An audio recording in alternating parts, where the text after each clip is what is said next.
Мен сізге даяр. Мен сізге мемлекеттік тілде сұрақ қойдым. Сіз енді байқап отырмын, бір адамша қазақша білетін сияқтысыз.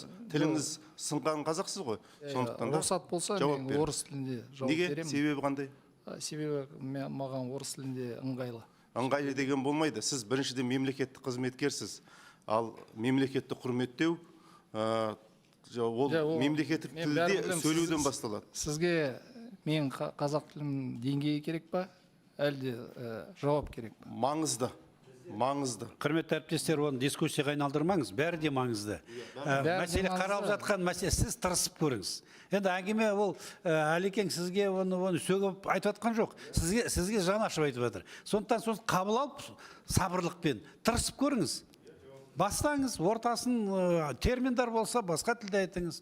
Бірақ та рұқсатсыз тұрады. сабырлық сақтап қабылдаңыз. Саясатқа айналдырмайық.